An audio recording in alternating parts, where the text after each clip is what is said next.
Hello everyone, welcome to the SQRT channel. In this video, I'm going to take a problem from Iran Math Olympiad. This problem is from 2015. Here I'm going to find sine of 11 to the power of 100, and the problem asks to find an approximation of this expression. Let's see how we are going to find an answer for this. And remember, here 11 to the power of 100 is in degrees. We know that sine of x and sine of y are equal if x equals to y plus 360 degrees. So what I'm going to do is to simplify 11 to the power of 100 in mod 360. In other words, I'm going to find another value small enough for me to deal with, and I know that sine of 11 to the power of 100 is going to be equal to sine of that small value that I'm going to find now.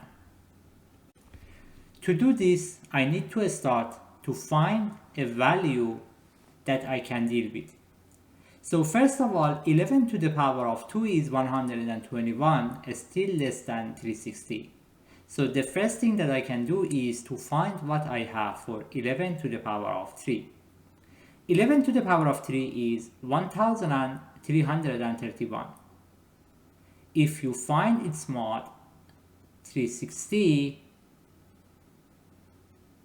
you're going to end up with 251. So we can say that 251 and 11 to the power of 3 are congruent mod 360. Now I'm going to continue with 251 instead of using 11 to the power of 3. First of all, 11 to the power of 100 needs to be written based on 11 to the power of 3 that I found. Obviously, I can write it as 11 times 11 to the power of 99. And then writing 99 as 3 times 33, I will end up with 11 to the power of 100 equals to 11 times 251 to the power of 33. Again, these values are congruent, and we have mod 360 here. The next thing that I'm going to do is to find the remainder of 251 to the power of 33 if I divide that by 360. Interestingly enough, you can verify that 251 to the power of 2 mod 360 is going to be 1. And that's something that I was looking for. Let's continue with that now.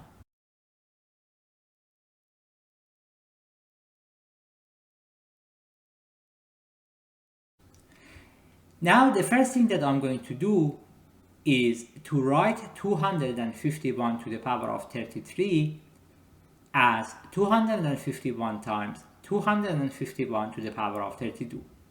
Since 32 is a multiplication of 2, and remember I found that 251 to the power of 2 mod 360 will be 1. Because of that, I'm going to use this notation that you are seeing here.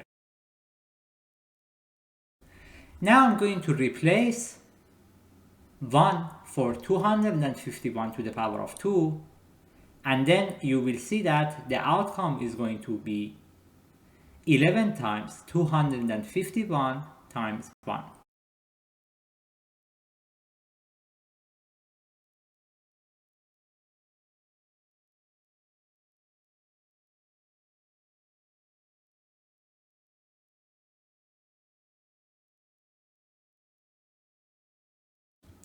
So what I have here is 11 to the power of 100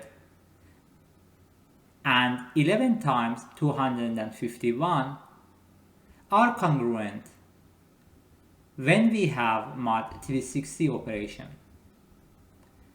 The remainder of 11 times 251 mod 360 is going to be 241. So sine of 11 to the power of 100 is going to be sine of 241 now. Remember, the problem asks for an approximation. 241 is going to be something that I cannot find its exact value. However, if we replace 241 with 240, we know that sine of 240 is something that we can calculate.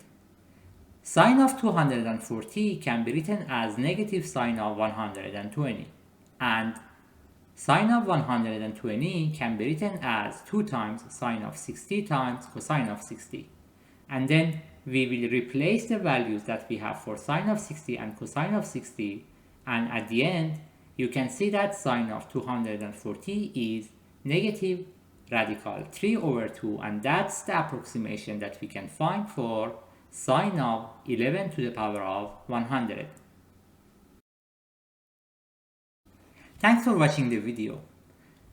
Here in this problem that we solved, we tried what we have for modular arithmetic and also the relationship between sine, cosine, sine of 2x, and that sort of thing. I hope you enjoyed the content that we had here. If you are interested in seeing more problems from different math competitions all around the globe, please subscribe to this channel. This is the SQRT channel, and I hope to see you in the next video.